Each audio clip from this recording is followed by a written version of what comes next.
started and then turn it over to your questions. It's good to see everybody. Obviously, it's senior week for us.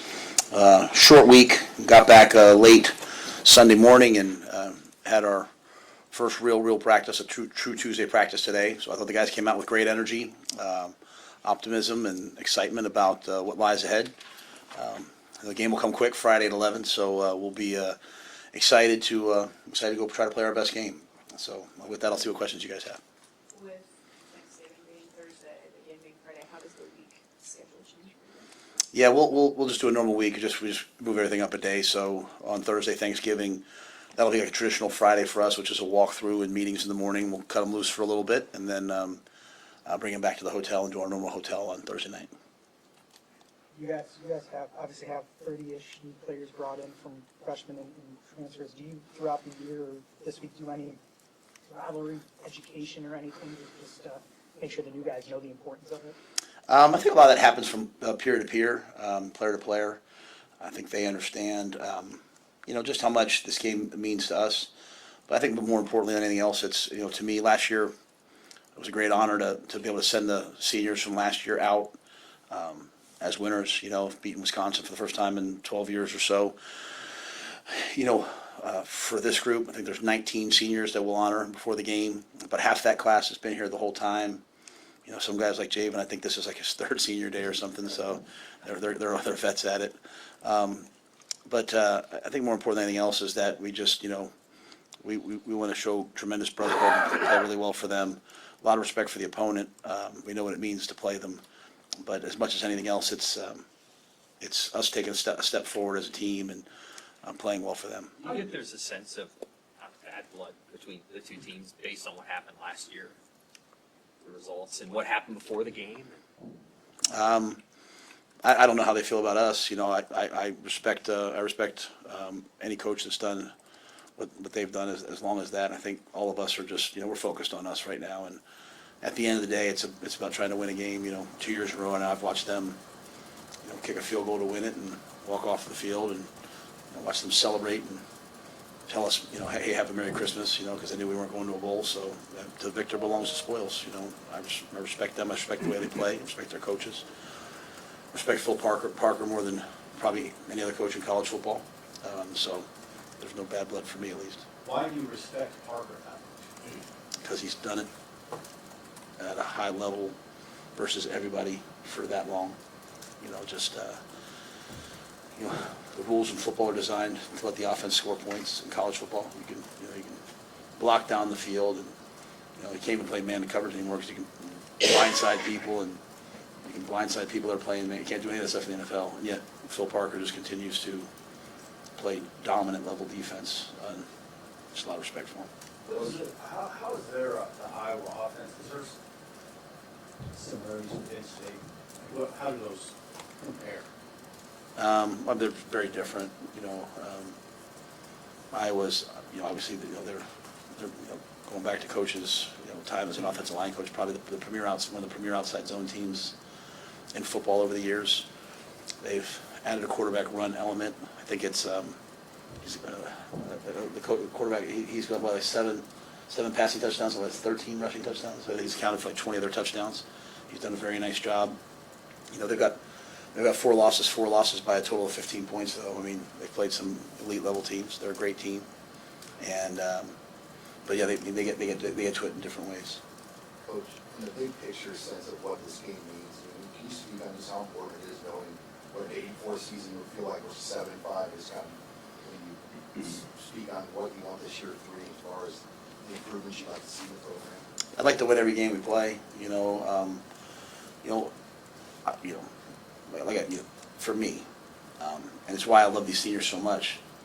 We came here with the intention of building a program that would be built to last and not build on short-term results. That doesn't mean we don't want results. We desperately want results, but they've done a lot of things. I think a lot of these guys were here when I got here. They were here at a fragile time with a fragile program, and they've been a part of building infrastructure. They've stood in the gap. They haven't panicked. They stayed here with us, and they've played a lot of good football. We're not where we want to be. We want to be national champions, right? So that's not national. This is not a national championship season for us. But, you know, what a lot of people do nowadays is they just try to create super teams. They just try to go somewhere else, right? Like, there was a day when we all went and played for our, we all went and played for our local high school, right? We played for the team we loved. And I think of the Javen Wrights and those guys, like they've stood here and committed to being here. And then when I think of the guys who've transferred in, they've embraced our way of doing things. So, yes, it would be a great, great, great step for us to win this game. But my focus is just purely on this game. I can just tell you this: my focus has been on, every game each week. But for this week, I mean, we play Iowa every year, and so I have not yet, as the head coach here, produced a win, and so I'm focused on that. With it being senior day this week, a lot of guys on the roster have gotten a lot of love for their performances on the field. Who are some of the guys who maybe haven't played a lot that are still important to the program? I think, well, they're all important to the program. I mean, I know that's not what you're saying, but I'm going to make sure I say that. Like, I've mentioned a lot about, I think I mentioned 2 weeks ago, like, Jalen Gramstad, the impact that he's had. People haven't said a lot about, maybe noticed a lot, but I think Michael Booker has played at such a high level on special teams that I think teams should take a look at him at the next level. I mean, of all of our guys from last year that went on, either had a chance in pro football, played for pro football, John Bullock's played the most snaps. John Bullock is, I don't know how he did this past weekend. I think he was at like an 8 tackles, which get to 12 tackles, you're almost a Pro Bowler, right? So I think Booker's had that type of season for us on special teams. Derek Branch, you've heard me talk about him a lot. I actually asked him to address the team this morning. Just he's someone, like I said, when he speaks, everyone listens, including me. And so, but there's a lot of guys like that. Turner Corcoran fighting to come back, Teddy Prohaska overcoming the injury. I mean, just saying Dane Key to transfer in and to become a captain here on 1 year to me is amazing, right? Marl Watson Trent's going to play. He's going to play a 60th college football game on Friday, excuse me. So there's a lot of amazing stories and a lot of guys that I'm proud of. But most importantly, I think they've helped establish a program that I'm proud of, and that is relevant nationally and is relevant recruiting-wise nationally. And it's the players who came before them, and it's them. Given his NFL potential, does Emmett Johnson get honored this weekend? No. Emmett will make whatever decision he makes after the fact. We'll just get those 19 guys. Does Malcolm Hartson? No. You anticipate him coming back, yes, or do you like him to? Oh, yeah, absolutely, yeah, 100%. I love Malcolm. Would have loved to have Malcolm out there with us all year long. I mean, we played pretty good pass defense without Malcolm, so, but yeah, I mean, today's landscape, you never know what, but I think, just 19 guys have said, hey, can I go out there for senior day, and, we'll honor those guys. Coach, I'm curious, with the new recruiting rule changes, do you like that you're not going to be on the road in December, the January 2nd portal date, where you don't have to focus on all the recruiting and the portal stuff once the Iowa game's over? Yeah, Nick Saban on College Game Day, I think this past week, talked about the craziness, and I can just tell you, if you were in the Big Ten meetings, I was one of those guys standing on the table for May portal. I think like at some point, these kids need to go somewhere and get an education and finish out the academic year, and leaving, and now you got guys announcing that they will be in the portal. I mean, just start something and finish something, right? Start the coaching. Now you have mid-season coaching changes now as a result of this, and so Coach Saban said it so well, and I'm a proponent of what he said. So that being said, I do think it's great. Like, it used to be like we played this game and then we'd be on the road recruiting on Monday, and I don't know that if you can do justice to your team and bowl prep and all that while you're doing that. I think it's really good for players. You finish the season, the emotion of the season, the emotion of, like, take a breath, take the month, figure out, some schools don't know who their coach is, who their position coach is, and then, I guess it's now the decisions in January. So I do like the fact that we'll be around our team in December, and we'll be able to find out what bowl we're going to and prepare for that bowl and put our heart and soul into that bowl game. And that bowl game will be vital for us. It's a way to develop a lot of young players. And I think one of the biggest things, one of the things I share with the team, Sean, is, you look at a lot of our guys, that are, playing their best football. and you look at like their journey and how crazy their journey has been, and you know, Javen Wright, how crazy his journey's been. You look at Deshaun, from a junior college player to senior day last year to a junior college injunction, he gets another year, to Emmett Johnson, and the way Emmett's bursting out. And so, so often in life we feel the most pressure when we're right at the point of breakthrough, and then when you break through, you say, oh, and you forget about the pressure of it. So I see so many young players on our team. I see so many good young players on our team, and bowl prep is so important for them, where they can maybe try a new position or see themselves as a one and develop a little bit. You know, so many guys panic and they take off and leave and transfer somewhere, or they just get depressed on themselves. And so I think bowl prep's a really smart time, good time, and so often what's happened in recent years is coaches aren't focused on it because they're like, I think we did like 14 straight nights of dinner. Julie and I did 14 straight nights of dinner last year at Aragon, you know, which is a great restaurant,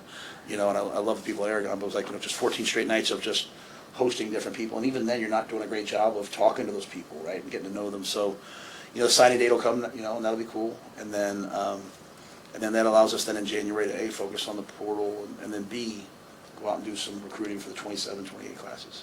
With the Penn State loss, just looking back at the game, were you surprised by the outcome and how it transpired? Yep, absolutely. Yeah, we thought we were prepared. I thought we were ready. I put that purely on me. I think a lot of our guys they really wanted to try to, which I didn't ask them, I think a lot, they really wanted to play well. They wanted to win the game probably for me in some ways, and I hate that for them. I wanted them to play free. And I think the first 8 plays on defense, we had a missed assignment.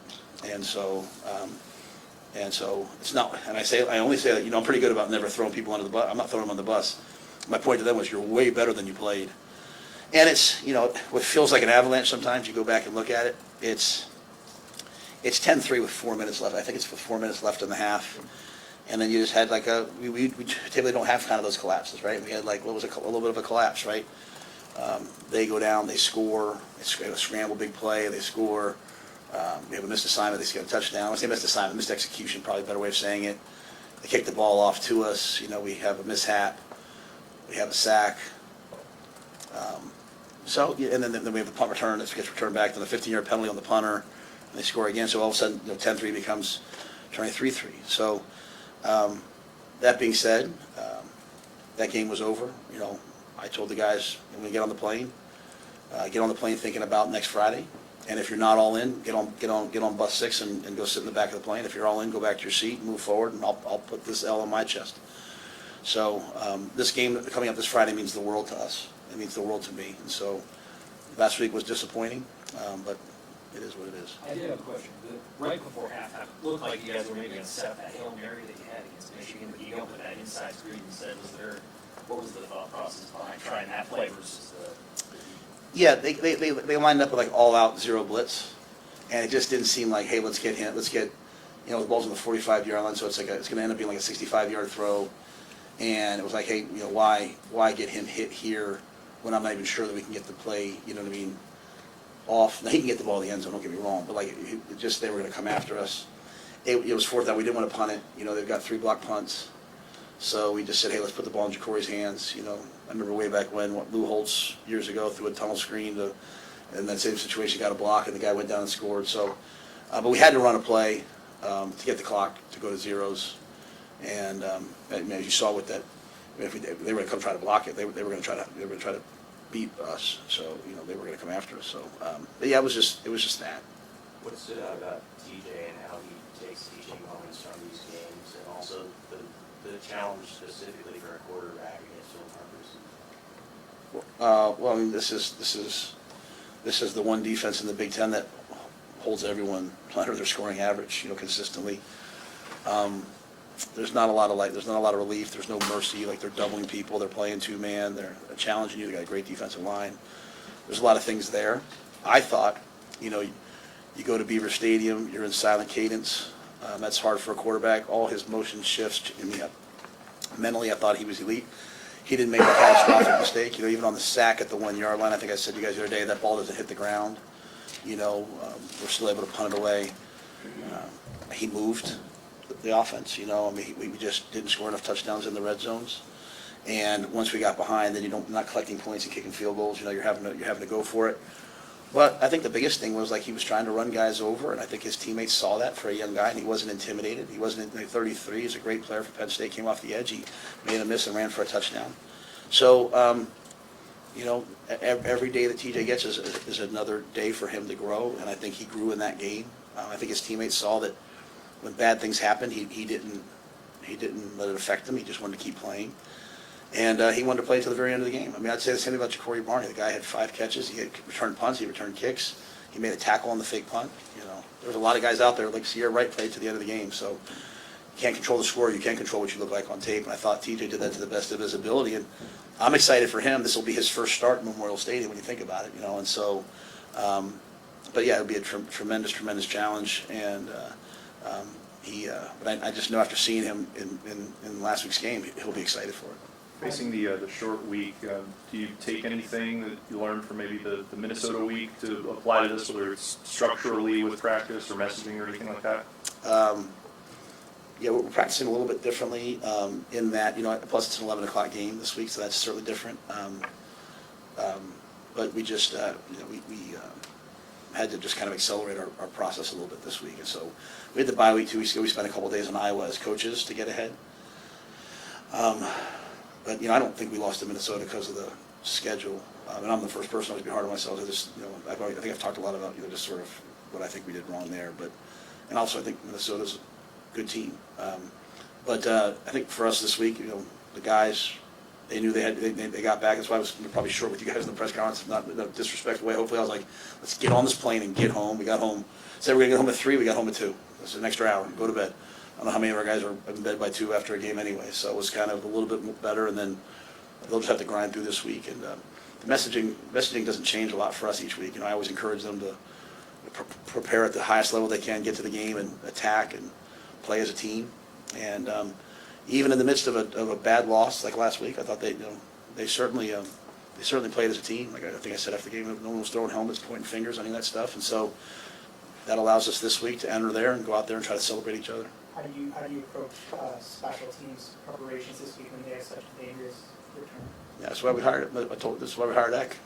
When I interviewed Eck, I didn't interview him talking about what does so and so do. I mean, LeVar Woods is a great special teams coordinator, and I interviewed LeVar Woods in the National Football League. That's how good of a coach he is. And so, 21's an amazing player. He's ridiculously fast, and that's the one thing that you see. Obviously, we played against him before, but you see against Michigan State, he's fearless and he's fast. We have a good returner too in Ja'Cory. So our guys have to play their best football. There is no coaching trick against Iowa. Like there is no hey, guys, we got him on this. Oh, guys, there's a hole in Phil Parker's defense. Or guys, hey, here's how I can get it. You guys are going to have to play well. And so, and it's certainly the same for special teams. They're sound, they're well coached, and they're completely bought into it. And the example I make to our guys in terms of just mindset is, I don't know how long Coach has been there. Is it 19 years? 19? How long has Coach? Yeah. 27 years. My gracious. Like we're trying to finish out year 3 and with the same messaging. And my point was like, hey, when the TJ Latifs and Dawson Maris and Isaiah Moses who sit in the back, when they're at the front, what will they be saying to the guys in the back? And then those guys you think about how they've been doing it at Iowa for that long. You ask me why I respect them so much. It's that. It's the fact that they've won this way. I mean, if we could ever change this game to like the second game of the year and we could play like a California team this week, it'd be snowing on Friday. I'd love it because I study what they do. They just are built to win in this environment, and a lot of respect. So, but I think special teams certainly is at the fore. I mean, what they did in the return game against Michigan State was fantastic. So, what can you say about Turner Corcoran? He's been through multiple head coaches, different coordinators, changed positions along the line, injuries. He's been through quite a bit. And I'll just say this: I thought he played one of his best games last week. He was on an island all day versus good rushers, and maybe give up a pressure here. I think it was a late sack. But we were running. We weren't able to just line up and just kind of run the football and play the way we want to play because of the score. I think he's one of the best humans and the best teammates I've ever been around. I mean, his injury was pretty tough last year, and I mean, there were times in the summer it was like, should I rehab it? Should I have surgery on it? You know, I'm sure in his mind, should I retire from football? And to come back and then start the year as like, hey, you're just the jumbo tight end right now. You know, he came back a month or two earlier than he was supposed to, and I was like, hey, you're just the jumbo tight end right now. And, you know, become the starter and play at left tackle, play at right tackle, and play well. Really, really grateful for him, and I hope when he leaves here, he says he has a good experience. You know, it'll be funny. Like in the next month, you know, people start saying like, you know, as the portal comes open, hey, coach, we think this guy's going to make it. And these are the stories. This is why I coach, for those kind of guys, man. Like for the guys who like are so unbelievably grateful, and he shows his gratitude through his actions. And you know, I know Turner will go on to a really successful life, and he's left this place better than he found it. Knowing that it's a short week and all those things, you guys put more preparation time into when you get to this week, you guys already have the plan set, and the fact that you know it's always going to be the same team. Is there a mindset that you guys prepare before, say, Monday, and like, okay, when it's Iowa week, we already know how we're going to proceed? Yes, absolutely. And I think that's, you know, in the old Big Ten West days, you know, like you could kind of do that a little bit more, you know. Now it's like, who we play, you know, and who's the coach now? But, you know, this is the constant, and so now it's our third year doing it. Now, obviously, we have 3 new coordinators, but it's our 1 year doing it. And obviously, Eckler, Coach Eckler, coached against them in the bowl game, I think 3 years ago when he was at Tennessee. With that being said, I'll reiterate, you know, there's not a lot of like, hey, this is the scheme that gets them. You know what I'm saying? I mean, it's just like it's just unbelievably sound football played by really good players who are really well developed. And so, you know, our players have to play really well. And so, but, you know, like I said, we prepare for them in the off season. We think about it in the off season. We talk about it in the off season. We do it in the bye week. And it has to come to fruition on Friday, but it's our players this Friday, they have to do it. And I told them, I said, I can't do it for you. I don't have like a secret code for versus these guys. You're going to have to go out and you're going to have to play well, and it's on them. And that's how they should want it. There was probably 140 plays in that game last year. I'd estimate you guys probably won 120 of them, and they still found a way to win the game. Is limiting that one big play that Iowa can make kind of the key? Yeah, but I would say, I think the one thing is that the way they've designed themselves is that they're, like, I think one of their superpowers is that they're so comfortable in the close games. And I think historically, our team, now I don't think it's that way anymore, but our team has been uncomfortable in close games. Whereas we're all sitting on the edge of our seats like, oh, when's it? They're ready to go play. And then, you know, then the quarterback pulls the ball against Penn State and runs for a touchdown, and they win the game. So they're designed, right? Like, they're designed to win the fourth quarter. You know, the coach takes the ball so you can have the win in the fourth quarter. They're going to run the football. They're going to milk the clock. They're going to punt the ball on 4th and 1. They're going to do all these things because they want to win the war of attrition and beat you in the fourth quarter. And so, you know, every day that nothing we do today is going to matter on Friday as much as like every day that we've lifted, every day that we've eaten, trying to go from a bad football program to a program that can compete against them is important. And you have to go make plays. I mean, last year they threw the ball on a swing screen. They had 3 blockers out there, and you know, 5 guys missed the tackle, and he ran for a touchdown. You know, and that's one play. And then the defense was probably frustrated. And offensively, you know, you have a couple, you know, you have a couple opportunities to score touchdowns, and you got to score them. So, and that, you know, again, that's why I'm excited for our guys, because the one thing I've always wanted our guys to understand is that they control winning. You know,